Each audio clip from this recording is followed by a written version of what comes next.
All right. So for today, our first speaker, it is actually a friend, right? Many of you have seen his face before, and he's Jayson Brightwell, owner for OsteoStrong McCormick Ranch and co-owner Precision Bow Imaging. As a lifelong biohacker, Jayson has spent decades exploring cutting-edge wellness strategies and integrating science-backed methods to enhance physical and mental well-being. Recognizing the limitations in traditional bone density measurements techniques, he sought more accurate solutions and discovered radiofrequency echographic multi-spectrometry REMS technology by Echolight. So on that note, please help me welcome Jayson Brightwell.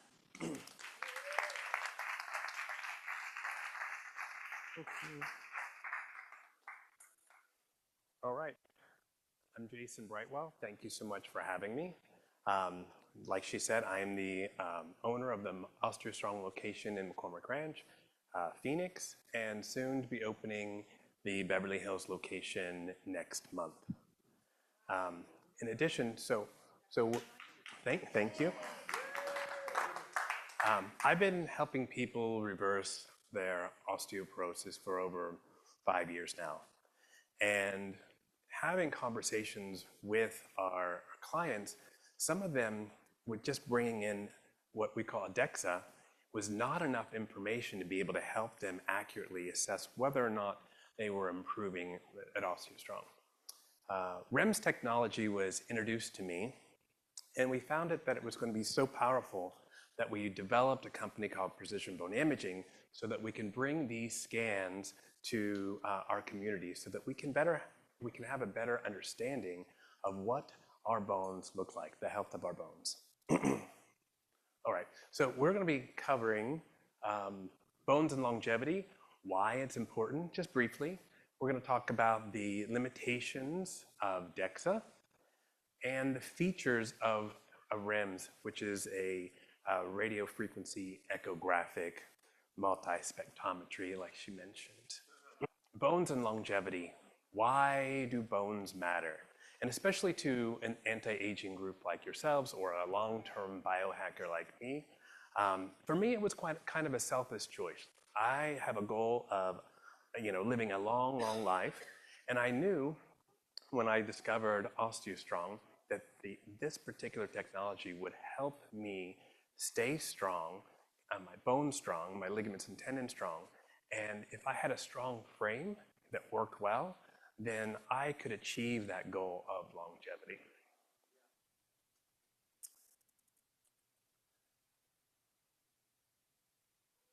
Sorry about this.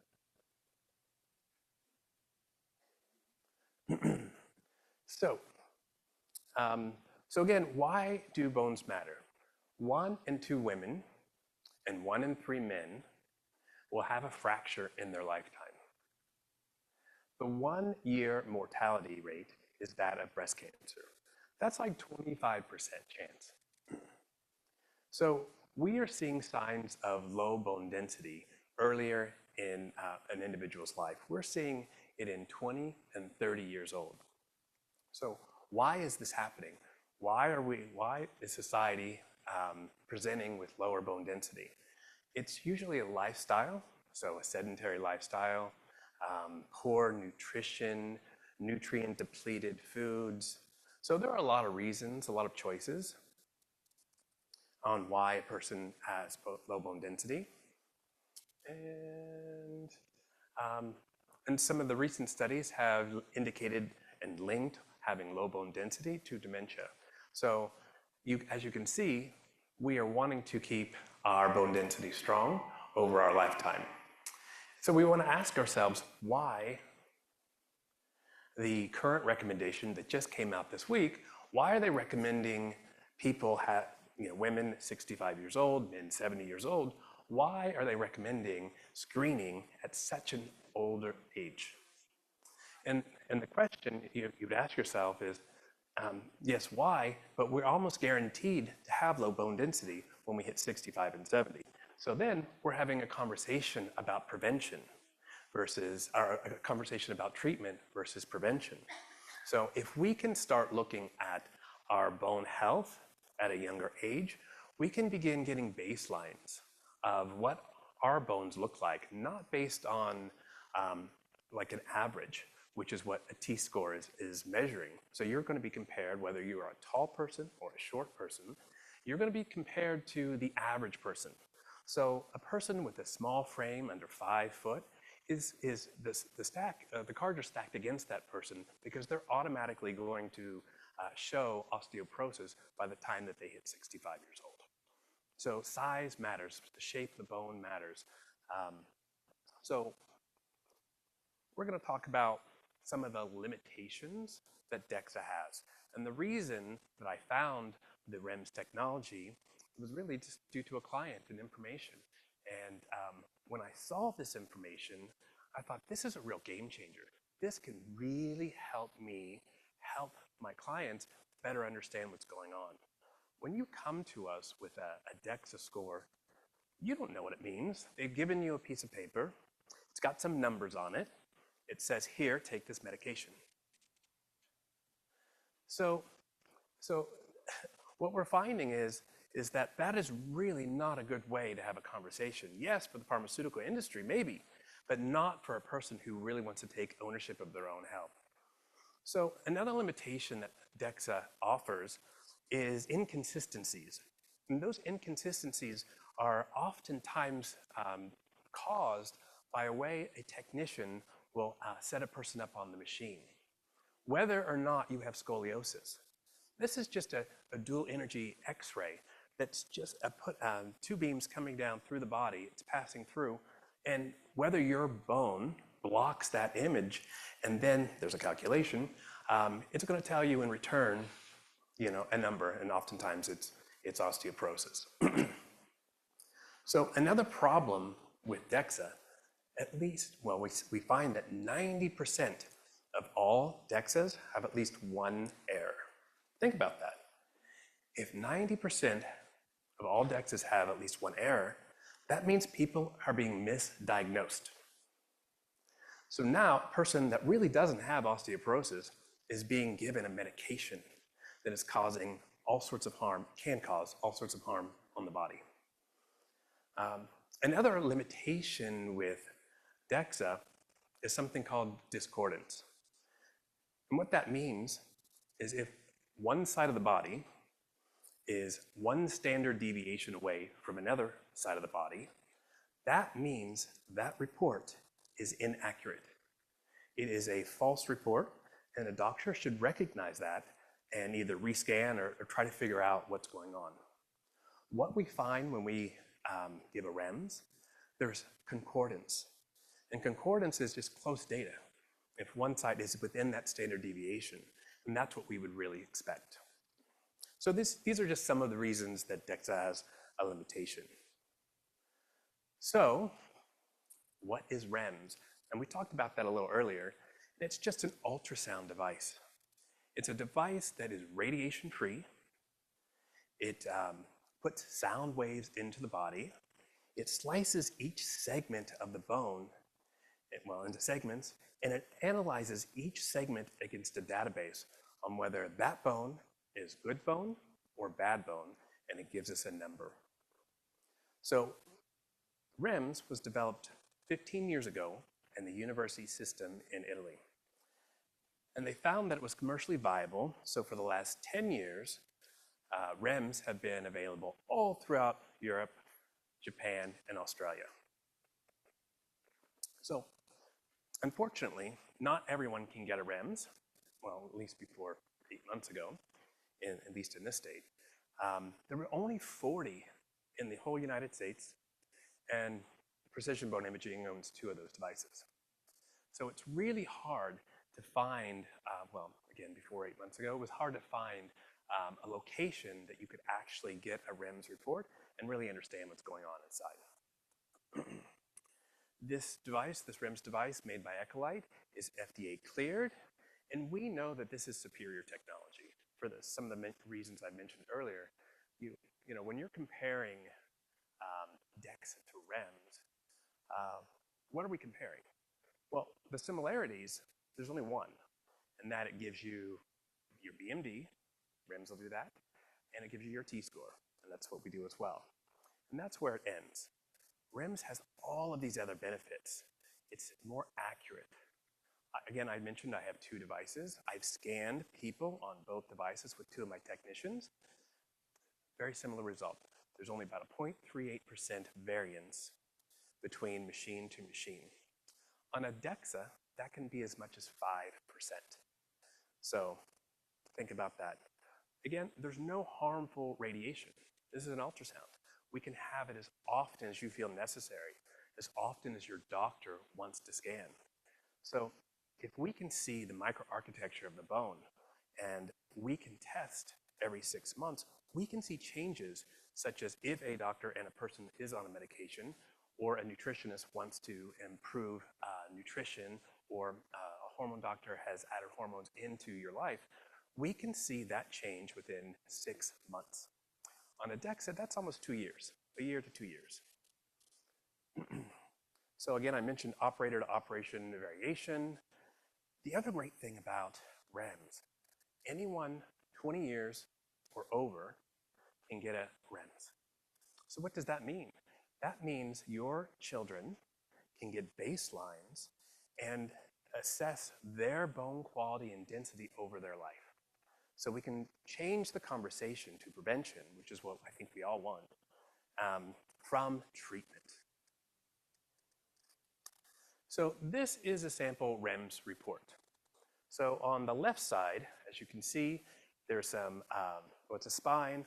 We've got a color-coded graphic. It's got your BMD, your T-score, just like you would get on a DXA. But in addition, we get a fragility score. Now, a fragility score looks at the quality of the trabecular bone. That's the interior of the bone. That's where your true tensile strength resides. We have cortical bone and trabecular. That's the microarchitecture, and this is what we're measuring here. So as you can see, this particular person is on the border of osteopenia, or low bone density, and osteoporosis.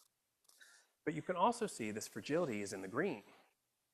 So those sound waves measured the quality of that architecture to either good or bad bone, and this particular person has a 28.5.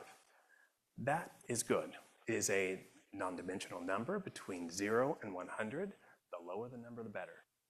So a person who presents with osteoporosis but has a fragility in the green is not someone that doctors that I've worked with would give a medication to. So this person is a pretty healthy bone, even though they have low bone density. The other thing that we can do here is we can give you a 5-year risk of fracture. So what we do is we can take your BMD and your fragility, we put that in a matrix. And this particular person turned out to be R3. So what that means is Echolight followed 1,000 people with the bone quality of this person over a 5-year period of time. 10 to 20 people out of that 1,000 had a fracture. So as you can see, we think and know that fragility is a better predictor of bone health. So if we're looking at osteoporosis just with BMD, and the doctor may have given a medication, and now you look at fragility, and you look at this matrix, you have a 1 to 2% chance of a fracture, and that person would have been given a medication.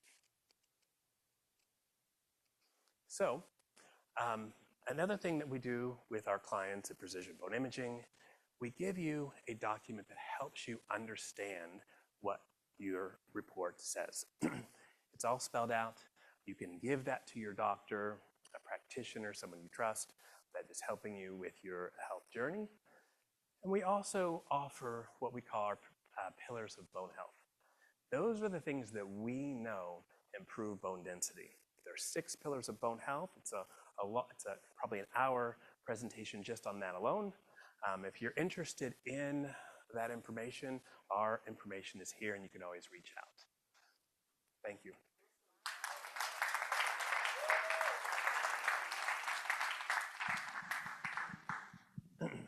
Any questions?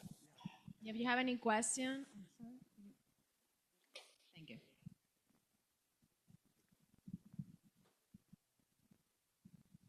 Thank you. I'm a member of osteoporosis. No, oh my God. OsteoStrong. Oh, sorry. No, but I didn't have osteoporosis, but I had osteopenia here and on the Femur. how do you say? Femur. Femurs.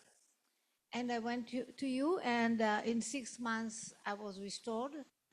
Wow, that's incredible. Thank you for that And story. I need to say something very important. If I was not physically immortal with that feeling inside me, it would take 2 years. I'm telling you, this is real. It's real. It's speedy. It really was speedy. And for 6 months, I left. I had some money there that I promised to come back because I wanted to see what's going on with me.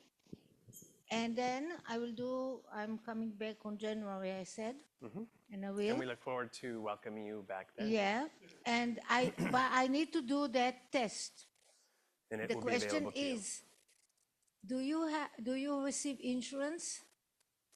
At the moment, insurance is not available for REMS technology, but we feel in time, maybe in the next few years, as it is an FDA-cleared device, and it provides fragility and better information. More and more practitioners are looking at this that test to have better conversations with their patients. And how much it costs? So our REMS scan is $225 for one hip in the spine. We do lumbar spine L1 through 4 and the axial hips, both femurs, for $275. I see. Thank you. Thank you. Thank you for your question. Thank you for your presentation. Jayson, is the thing about the people under 5 feet how did you say that? They'll automatically be diagnosed with? Is that because of where they come in statistically against everybody? It's anecdotal. So what happens is there's a database where people are compared to. So someone who happens to have a smaller frame is still being compared to someone who has an average size frame. So if the average is saying this is the metric from osteopenia to osteoporosis, and they plug you in there, if your bones are smaller to begin with, you're not going to have enough bone to block the X-ray. And so you're automatically going to be in that osteoporosis range when you have good fragility, and the data isn't available to say that you probably had great bones to begin with. So this would help prevent Yes. a false negative, a false positive of osteoporosis. Yeah, with REMS, it's an ultrasound. We're scanning each vertebrae. We're directly here in the abdomen and on the femurs. You're on a DXA. That machine is positioned so those X-rays pass through you, and really depending on where your hips and femurs, the femoral necks, are located in that site, and whether or not you have artifacts or a scoliosis or the positioning of your vertebrae is in a way that it wouldn't block that, you can get a false reading. And we see many, many false readings. I've seen many reports where a person has osteoporosis at 2.5 in the hips, but their spine will be, -5. Well, that's statistically not likely. With a REMS, we have concordance. And what that means, you will see a similar reading from the spine in both femurs, usually between 0.10, 0.2%. And when we see something like that, we know the report is good. If it was a standard deviation or more difference, we're going to rescan. We're going to figure out why there's a difference. On a DXA, I saw many, many reports like that. And again, according to the INCD, that report is invalid. Hi, Jayson. Thank you so much for all your good information. Thank you. Yep. I've been going to OsteoStrong for probably, 3-4 years now. And I definitely feel that it's helped strengthen me and strengthen my bone density, increase my bone density. And you may have answered my question in your presentation, but here it is. You mentioned that with the REMS, you could gauge the results over a 6-month period if you're doing some kind of intervention, yeah, as opposed to DXA, which would be a 2-year span. Why is that? Is it because the REMS is going deeper into the bone structure? It's by design. DXA doesn't analyze microarchitecture. They're not looking at the quality of the bone. REMS specifically was designed to analyze the microarchitecture. Again, that's that tensile strength. That's why bones are strong, that microarchitecture. REMS has the ability to segment the bone and analyze each segment against a database of good bone versus bad bone and give a result. So because bone formation begins to happen in the trabecular and then move out, you're going to see it in the microarchitecture. So the least significant change on a REMS is like 0.38. On a DXA, it's like 5%.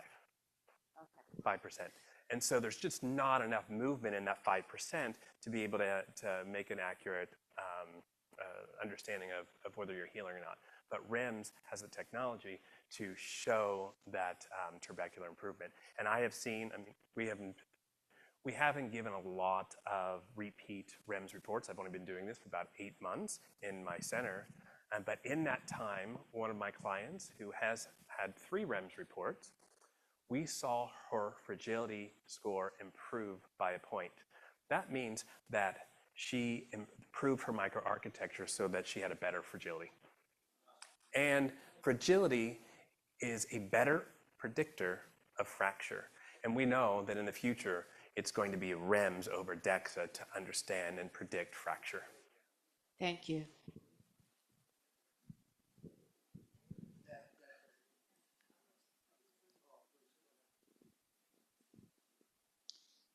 Jayson, you mentioned that that REMS is FDA cleared but not approved. And you said something else about that. Is it actively been pursued for FDA approval? That was with the Echolight Corporation itself and the FDA, but it's a clear device. We know that REMS was evaluated against accurate DXA machines, and they had a high correlation. When they evaluated REMS, they took 15,000 subjects, giving them each a REMS and a DXA. And they found that the information was very close. And they knew that they could use REMS, which is safe, no radiation, to assess bone density. And then later on came fragility. So the corporation, as far as you may be pursuing approval? Not me myself, but Echolight, yes. That's what yeah. All right, thank you.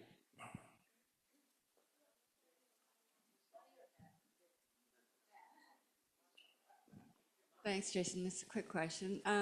If you're about to start or are doing some type of modality for the benefit of your density, how often would you suggest doing a REMS test?